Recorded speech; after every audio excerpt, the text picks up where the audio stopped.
দেখুন, জটায়ু থাকলে হয়তো বলতেন ধর্মতলায় ধুন্ধুমারে ধরপাকড়। হুঁশিয়ারি আগেই দিয়েছিলেন রাজ্যের মুখ্যমন্ত্রী, আর সেই মতো নিট বিক্ষোভে অশান্তির ঘটনায় এখনো পর্যন্ত 14 জনকে গ্রেফতার করেছে পুলিশ। আর তাৎপর্যপূর্ণভাবে ধৃতদের একজনের আবার তৃণমূল যোগ সামনে আসায় অস্বস্তিতে ঘাসফুল শিবির। আমি এই আলোচনায় আপনাদের সামনে রাখবো যে প্রধানমন্ত্রীর কুরুচিকর ছবি প্রদর্শনের অভিযোগে অভিনেত্রী শ্রীলেখা মিত্রর গ্রেফতারি দাবি করে থানায় নালিশ জানালো বিজেপি। জানিয়ে স্টুডিওয় উপস্থিত আমি প্রত্যেক অতিথির কাছে আসবো, কিন্তু শুরুতেই আপনাদের দেখাবো যে গত শুক্রবার নিট কাণ্ডের প্রতিবাদে মিছিলকে ঘিরে যেভাবে দরিনা ক্রসিং অগ্নিগর্ভ হয়ে উঠেছিল, সেই অশান্তির ঘটনায় 1 ডজনেরও বেশি গ্রেফতারি এখনো পর্যন্ত করেছে পুলিশ। দেখুন,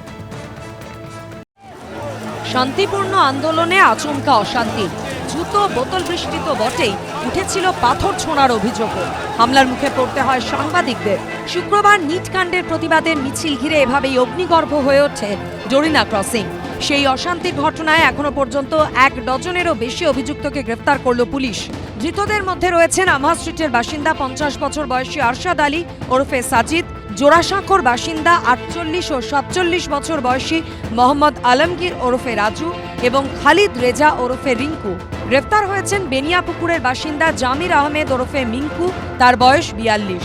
পুলিশ সূত্রে দাবি, ধৃতরা কেউই ছাত্র নন, কিন্তু সকলেই শুক্রবারের মিছিলে এসেছিলেন। সরকারি সম্পত্তি ভাঙচুর সহ গোটা ঘটনায় সরাসরি যুক্ত ছিলেন তারা। জুতো খুলে এই ছবিটা কি আছে, আমি কোথা থেকে এসেছে সেটা আমরা বলতে পারি। এটা উনি আছে। অশান্তির ঘটনায় গ্রেফতার করা হয়েছে জোড়াসাঁকোর ইরফান খুরশেদ, ইমরান আহমেদ ওরফে গোপী, করেয়ার বাসিন্দা মহসিন খান, তিলজলার মোহাম্মদ মঈনুদ্দিন এবং দীপক ভৌমিক ওরফে ভিকিকে। একইভাবে গার্ডেন রিচের বাসিন্দা মোহাম্মদ আজাদ এবং মেটিয়াবুরুজের বাসিন্দা মোহাম্মদ আফরোজকেও অন্ডাল থেকে পাকড়াও করেছে পুলিশ। এই শক্তিটা কমপ্লিটলি বিদেশি শক্তিদের দ্বারা মদতপুষ্ট হতে পারে। যেভাবে সংবাদ মাধ্যমের কর্মীদেরকে মেরেছে, রক্তপাত করেছে এবং প্রাণঘাতীর চেষ্টা করেছে, তার বিরুদ্ধে ব্যবস্থা। যাদের ভিডিওতে দেখা গেছে তারা গ্রেপ্তার হয়েছে। এদের সঙ্গে ককরোচ পার্টি, নিট আন্দোলনের কোনো সম্পর্ক নেই। এরা কেউ ছাত্র নয়, এরা কমপ্লিটলি জামাতি, মৌলবাদী এবং ভারতবর্ষকে দুর্বল করতে চায়, অশান্তি করতে চায়। এরা গুন্ডা দমন আইনে ব্যবস্থা হবে। যদি মনে করেন বিদেশি শক্তির হাত আছে, বিদেশ থেকে গিয়ে তাদের ধরিয়ে আনুন, মিটে গেল। আপনাদের হাতে রাজ্যের সিআইডি, আপনাদের হাতে কেন্দ্রের সব এজেন্সি, তাহলে শুধু বিদেশি শক্তি না বলে বিদেশ থেকে ধরে নিয়ে আসুন, তাদের মিটে গেল। অশান্তির ঘটনায় শনিবার রাতে আরও বেশ কয়েকজনকে গ্রেফতার করে পুলিশ। ধৃতদের তালিকায় রয়েছেন করেয়ার বাসিন্দা শাহবাজ খান, রাজাবাগান এলাকার বাসিন্দা শেখ মোহাম্মদ সালমান হোসেন ও ভাঙরের বাসিন্দা মোহাম্মদ জহিরুদ্দিন মাল। এর মধ্যে ধৃত জহিরুদ্দিনের রাজনৈতিক পরিচয় নিয়ে শুরু হয়েছে বিতর্ক। জহিরুদ্দিন নিজে পড়াশোনা করে না, নিজে পড়াশোনা করে না। নিট কে দিচ্ছে আপনাদের বাড়িতে? আমাদের বাড়িতে নিট কে দেবে? এই জহিরুদ্দিন কত ক্লাস পর্যন্ত পড়াশোনা করেছে? এই 12 ক্লাস। পার্টি উনি সিপিএম করতেন। এইবারে ভোটে কার জন্য, কার হয়ে কাজ করেছিল? নওশাদ সিদ্দিকী। আর এখানে যারা কমিউনিস্ট আছে, যারা এই দেশটাকে টুকরো করেছিল, তারা আজকে পিছনের দরজা দিয়ে এখানে ঢুকেছে। ভারত তেরি টুকরে হোঙ্গে আর কাশ্মীর মাঙ্গে আজাদি, এই কথা বলে কেউ যেন সুস্থ শরীরে বাড়ি না ফিরে যেতে পারে। পুলিশ সূত্রে দাবি, ধর্মতলায় অশান্তির ঘটনায় মূলত সাংবাদিকদের মারধর, সরকারি সম্পত্তি নষ্ট, ভাঙচুর, অশান্তি পাকানোর অভিযোগে গ্রেফতার করা হয়েছে ধৃতদের। ময়ূর ঠাকুর চক্রবর্তী, পার্থপ্রতিম ঘোষ ও বিটন চক্রবর্তীর রিপোর্ট, এবিপি আনন্দ। দেখুন, একটা কথা দ্ব্যর্থহীনভাবে বলতে হবে, সেটা হচ্ছে সেদিনে যারা হামলা চালালো, যারা ইট ছুড়লো, পাথর ছুড়লো, বোতল ছুড়লো, জুতো ছুড়লো, সরকারি সম্পত্তি নষ্ট করলো, আক্রান্ত করলো, তারা কেউ ছাত্র হতে পারে না। স্পষ্ট ভাষায় তারা হচ্ছে দুষ্কৃতী বা গুন্ডা। মুখ্যমন্ত্রী আগেই জানিয়ে দিয়েছেন এদের বিরুদ্ধে গুন্ডা দমন আইন প্রযোজ্য হবে। কিন্তু আমার এইখানে প্রশ্ন থাকবে শতরূপাদির কাছে, যে এই রকম একটা মিছিলে এই রকম যারা দুষ্কৃতীরা আসছেন, মুখ্যমন্ত্রী বলছেন এদের পেছনে দেশ বিরোধী শক্তি থাকতে পারে, এর কোনো ইন্টেলিজেন্স ইনপুট পুলিশের কাছে ছিল না? নিশ্চয়ই ছিল, যার জন্যই এত তাড়াতাড়ি 14 জনকে ধরা হয়েছে। এবং 14 জনের তুমি যদি নাম এবং বয়স এবং তাদের অকুপেশন সবকটা দেখো, আমার তো মনে হয় না যে তারা নিট দিচ্ছিল বা নিটে তাদের একেবারে ভীষণ রকম বড় ক্ষতি হয়ে গেছে। তাদের যে ধরনের স্লোগান তারা দিয়েছে, যে ধরনের অ্যাক্টিভিটি তারা আমরা দেখেছি, এগুলো ভীষণ টিপিক্যাল, যেটা মাননীয় রাজ্য সভাপতি বলেছে মাননীয় মুখ্যমন্ত্রী পর্যন্ত বলেছে ডিপ স্টেটের এখানে বহুবার আমরা এরকম ইনফ্লুয়েন্স দেখেছি। কুণাল ঘোষের পক্ষে খুব সহজে এগুলো কথা বলা হয়তো খুব সহজ, কারণ ওনার এরকমই অভ্যেস আছে, কারণ ওনারা চেয়েছিলেন ডিপ স্টেট এক সময় হোক, কিন্তু 14ই মের 4 মের পর তো সেটা আর সম্ভব হয়নি। কিন্তু এখনও যে কটা রয়ে গেছে সেগুলোকে সমূলে বের করতে হবে, এই বার্তাই মুখ্যমন্ত্রী দিয়েছে, খুব ক্লিয়ার বার্তা দিয়েছে। এবং যেটা মাননীয় রাজ্য সভাপতি বলেছে যে এই যে স্লোগানগুলো বারবার দেশ তেরা টুকরা হোঙ্গে, একদম এইগুলো কিন্তু আমরা আফজাল গুরুর সময়ও দেখেছিলাম, দিল্লির বিভিন্ন আন্দোলনে দেখেছি, এখনও দেখছি। তার মানে এরা কারা? এরা আদৌ দেশের ভালো চায় না, তাদের এডুকেশন পলিসি নিয়ে কিচ্ছু যায় আসে না, তাদের নিটের সঙ্গে কোনো সম্পর্ক নেই। তারা এসেই ছিল এখানে এই নতুন করে, যেখানে ভারতীয় জনতা পার্টি মানুষের ম্যান্ডেট নিয়ে এসছে, হই হই করে মানুষের ম্যান্ডেট নিয়ে এসছে, সেই হজম তারা এখনও করতে পারছে না। এই জন্য অশান্তি করো, এই জন্য পুলিশকে বদনাম করো, সেই জন্য এই সরকারকে কোনোভাবে হেনস্থা করো, এইটাই হচ্ছে তাদের একটাই উদ্দেশ্য বলে আমার ধারণা। বেশ, আমি এইখানে মনিদের কাছে আসবো। এখানে সব থেকে বেশি আলোচনা বা চর্চা যেটা নিয়ে হচ্ছে সেটা হচ্ছে মোহাম্মদ আফরোজ। এই আফরোজকে গতকাল আপনারা জানেন যে অন্ডাল থেকে পুলিশ গ্রেফতার করেছিল। এই আফরোজের একেবারে তৃণমূল কানেকশন সামনে এসেছে। আমি কয়েকটা ছবি দর্শকদের সামনে এখানে রাখতে চাইবো, যেখানে একেবারে বর্তমানে যিনি তৃণমূল বিধায়ক তার নির্বাচনী প্রচারে, এই হচ্ছে সেই ছবি, নির্বাচনী প্রচারে গাড়িতে পর্যন্ত দেখা যাচ্ছে মোহাম্মদ আফরোজকে। এই আফরোজ হচ্ছে 14 জনের অন্যতম, যাকে পুলিশ গ্রেফতার করেছে এই অশান্তির ঘটনায়। তাই তো তৃণমূলকে নিতে হবে মনিদা, এই তো ছবিটা দেখুন, স্পষ্ট। আমি সুবিধার কথা বলছি। এই ভোটটাতে সব থেকে বিজেপির যেটা ক্যাম্পেইন ছিল সেটা একটা নির্দিষ্ট একটা কমিউনিটিকে নিয়ে, সেই জায়গায় দাঁড়িয়ে এত ম্যান্ডেট নিয়ে তারা এসছে। তার মানে মানুষ বুঝেছে সত্যি সত্যি একটা নির্দিষ্ট কোনো একটা কমিউনিটি তারা আমাদের রাজ্যটাকে সেইভাবে অশান্তি কিছু একটা করেছে। সেই জায়গায় দাঁড়িয়ে মুখ্যমন্ত্রী বলেছিল, মনে নেই? তাহলে সেই জায়গায় দাঁড়িয়ে এদের সঙ্গে কানেকশন সবারই আছে, সব মুসলিমেরই আছে, সেটাই কথা নয়। আমি বলছি যে যখন এই যে বলছি সবাই হতে পারে, সবাই হয়তো মুসলমান, আমি সেটা নিয়ে যাচ্ছি না। আমি বলছি যখন এই যে তৃণমূল কংগ্রেস যারা গুন্ডা এর সঙ্গে ধর্মের যোগের কোনো বিষয় নেই। না আমি বলছি যারা গুন্ডা তাদের প্রত্যেকের বিরুদ্ধে কঠোরতম ব্যবস্থা নেওয়া উচিত। এটাকে নিয়ে তো আমি ডিফেন্ড করছি না, এটাকে নিয়ে ডিফেন্ড করছি না। এই যে গুন্ডা দমন আইন, আরো কিছু আইন, মনে হচ্ছে যেন আর কিছু আইন ছিল না, প্রথমে বিজেপি আসার পরেই এইসব আইনগুলো নিয়ে এসছে। ঠিক আছে, যত আইন আনুক যাতে রাজ্যটা ভালো থাকে সেটা আমরা চাই, কিন্তু আমার কথা হচ্ছে যখন মিটিং করবে দেখছে তৃণমূলের, বারবার হাইকোর্টে যেতে হয়েছিল, উদাহরণ তো দিয়েছে যে বিজেপিকেও মিটিং করতে দেওয়া হয়নি, 100 বার হাইকোর্টে গেছে। তাহলে আমার কথা হচ্ছে যতগুলো 3টে জায়গায় যে মিটিং হয়েছে কংগ্রেস এবং তৃণমূলের 2টো জায়গা মিলিয়ে যে লোক হবে তার থেকে বেশি লোক এটা হয়েছে। তাহলে যদি দেখা যায় যে একটা পারমিশন ছাড়াই এত লোক, আমি বলছি মিছিল যদি পারমিশন ছাড়াই করতে হয় তো এরপর থেকে তো কেউ পারমিশন নেবে না। আমি বলছি শুরুতে থেকে একেবারে সরে যাচ্ছে মনিদা। আমার মূল প্রশ্ন ছিল, যেখানে স্পষ্ট তৃণমূল বিধায়কের নির্বাচনী প্রচারে যাকে দেখা যাচ্ছে তাকে পুলিশ গ্রেফতার করেছে সেদিনে হিংসার ঘটনায়, তৃণমূল এর দায় কি এড়াতে পারে? এইটা তো মূল প্রশ্ন। আমার কথাটা প্রথমেই বলে দিয়েছো যে সত্যি সত্যি এত লোকের জমায়েত যদি একসঙ্গে হতে পারে, ইন্টেলিজেন্স কি করছিল? তার মানে যদি এইভাবে জমায়েত করা যায়, এইভাবে যদি মিছিল করা যায় উইদাউট এনি পারমিশন, তাহলে লোকের পারমিশন নিতে যাবে কেন? এরপর থেকে এটা দেখিয়ে দিল যে পশ্চিমবঙ্গতে এই কন্ট্রোলটা আগে ছিল না বলে। যখন তৃণমূল কংগ্রেস ছিল, মমতা ব্যানার্জির এই কন্ট্রোলটা এই কন্ট্রোলটা ছিল না বলে আমরা বারবার বলতাম যে নিচু তলার কন্ট্রোলটা মমতা ব্যানার্জি হারিয়ে ফেলেছে। আর এটা প্রথম থেকেই তাহলে হারিয়ে ফেলেছে কন্ট্রোলটা। তার মানে এত লোক যে করে ফেললো, শুধুমাত্র কিছু গুন্ডা দমন আইন করবে কিন্তু কন্ট্রোল করতে পারবে না, এটা প্রমাণ হয়ে গেল। উত্তরের দিকে একেবারে যাচ্ছেন না মণিশঙ্কর চট্টোপাধ্যায়, যে এই ঘটনায় যখন একটা তৃণমূলের একেবারে তৃণমূল কানেকশন পাওয়া যাচ্ছে, তৃণমূলের নেতা কর্মী তিনি যাই হতে পারেন, যাকে নির্বাচনী প্রচারে তৃণমূল বিধায়কের সঙ্গে দেখা যাচ্ছে, তিনি এবং তার দল তৃণমূল কংগ্রেস, তারা দায় এড়াতে পারে কিনা? আমি এখানে সুমনদার কাছে আসতে চাইবো। বিষয়টা এইরকম দাঁড়াচ্ছে সুমনদা, যে একেবারে বামেদের একটা মিছিল, সেই মিছিলে তৃণমূল নেতা বা কর্মী গিয়ে এরকম গুন্ডামি করছে, কিভাবে, কি ব্যাখ্যা আপনার? আমি একটা কথা বলি, আমার আজকে প্যানেলে অধ্যাপক মণিশঙ্কর চট্টোপাধ্যায়ের কথা শুনে কি অমায়িকভাবে ডিফেন্ড করতে পারেন মমতা বন্দ্যোপাধ্যায়কে, এটা কিন্তু একটা আর্ট। না, আমি মমতা আমরা বন্দ্যোপাধ্যায় ডিফেন্ড করতে আমি যাচ্ছি কিন্তু না তো, আপনাকে আমি বলছি ইন্টারাপ্ট যে করিনি। কেন হলো? আমরা কিন্তু আচ্ছা, অন্যায়, বলে নিন। আমরা কিন্তু অন্যায় হলে সবসময় বলি, সেটা যদি আমার দলেরও কোনো লোক অন্যায় করে থাকে, সংবিধান তাতে আক্রান্ত হয়, অন্যায় করেনি, নিয়ম করেনি, এটা নিয়ম কখন বললাম? নিয়ম কানুনের ব্যাঘাত ঘটে, তাহলে আইনের পথে ঠিক, চলবে ঠিক। এবং দল এই বিষয়ে কোনো নাক গলাবে না। উনি সবাই দোষী, কিন্তু মমতা বন্দ্যোপাধ্যায় ফ্লোরেন্স নাইটেঙ্গেল, এই যে কনসেপ্ট তৃণমূল কংগ্রেসের, এটা একটা শিক্ষণীয় বিষয়। 2, গুন্ডা দমন আইন নিয়ে আলোচনা হচ্ছে এবং আমরা চাই বঙ্গবাসী হিসাবে, এটা রাজনীতির ঊর্ধ্বে উঠে বলছি, বঙ্গবাসী হিসাবে এমন তাদের বিরুদ্ধে নিশ্চয়ই ব্যবস্থা নেওয়া উচিত যারা আইন শৃঙ্খলাকে লঙ্ঘিত করছে।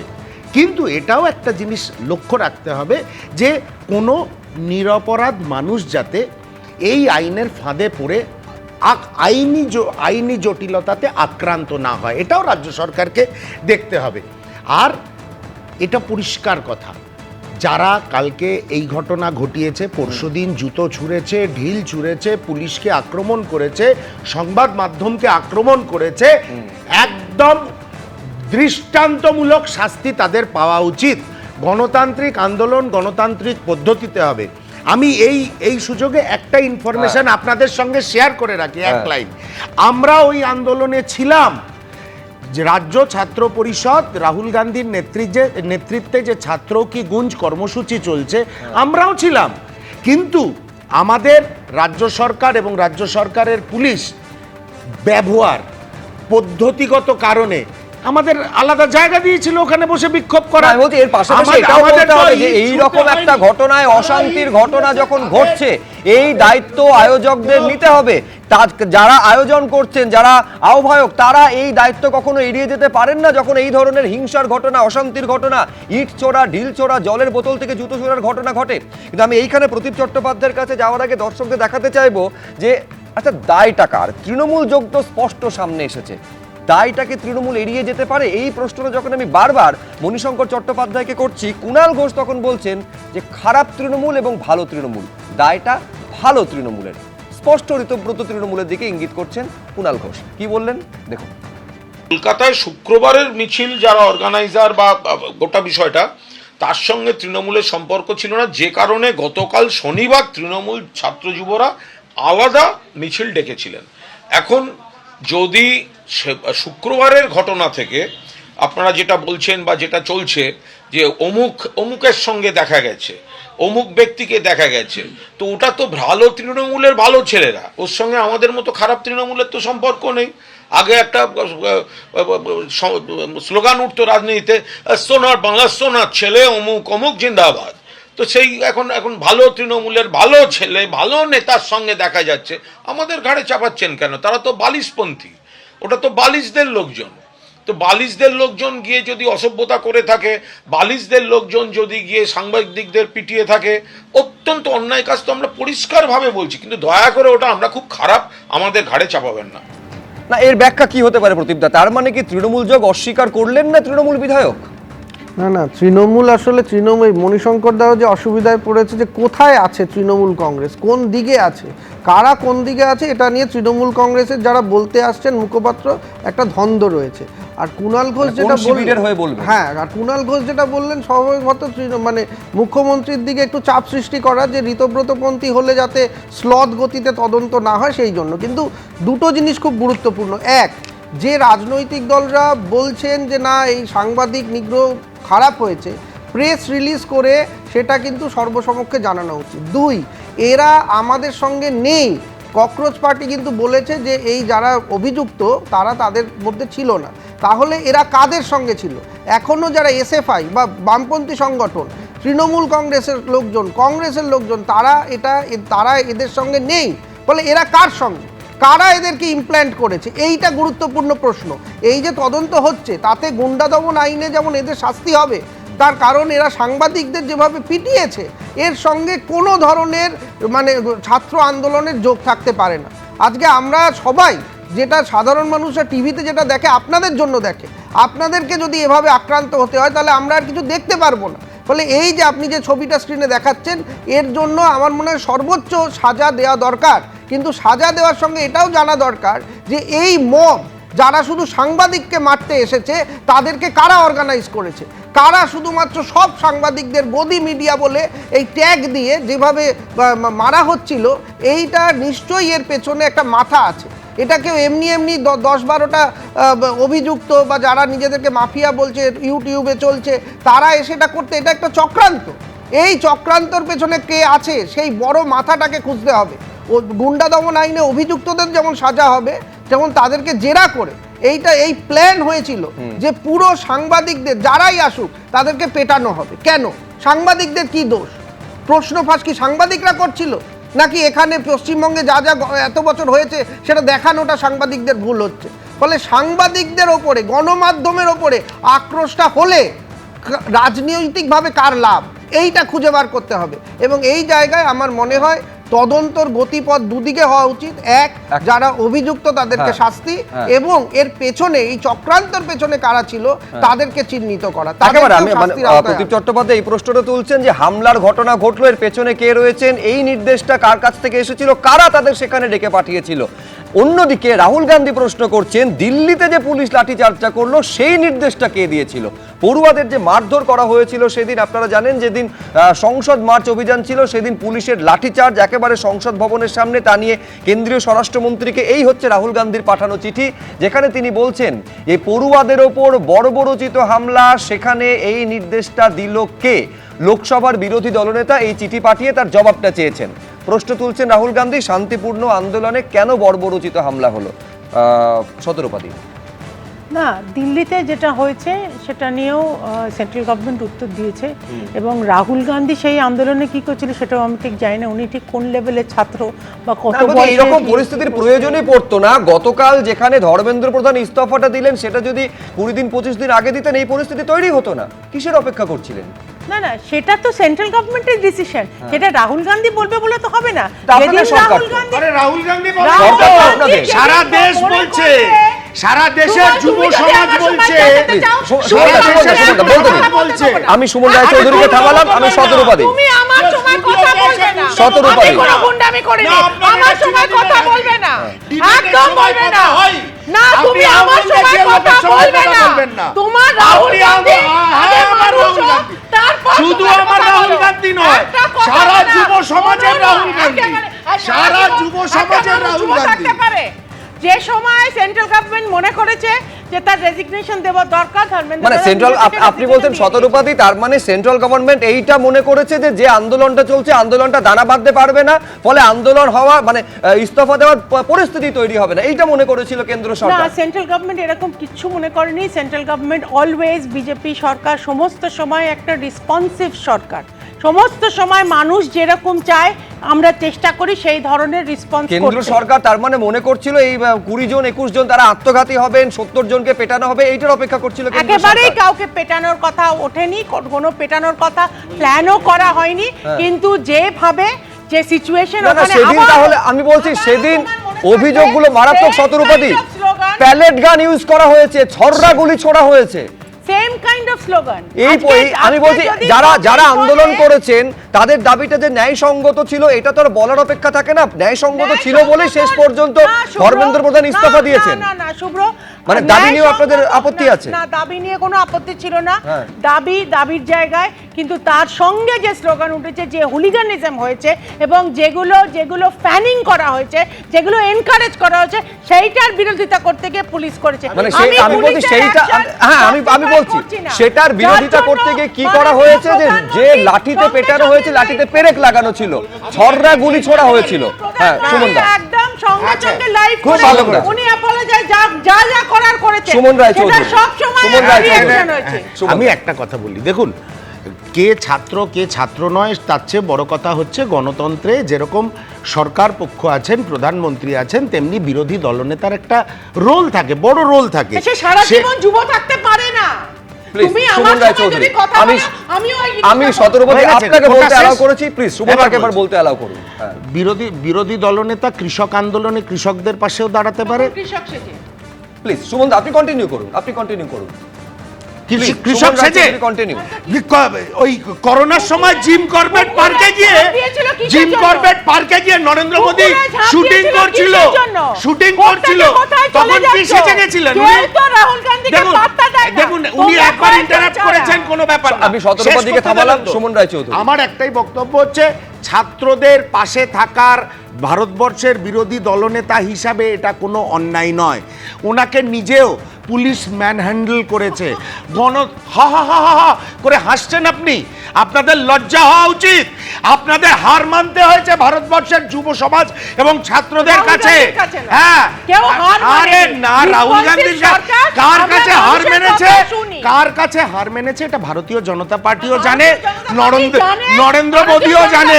সেই জন্য আপনি এখানে বসে কি বললেন না বললেন কিচ্ছু যায় আসে না। আপনারা হার মানতে বাধ্য হয়েছে। যেমন কৃষি বিল আপনাদের উইথড্র করতে হয়েছিল, তেমনি ধর্মেন্দ্র প্রধানকে রেজিগনেশন দিতে হয়েছে।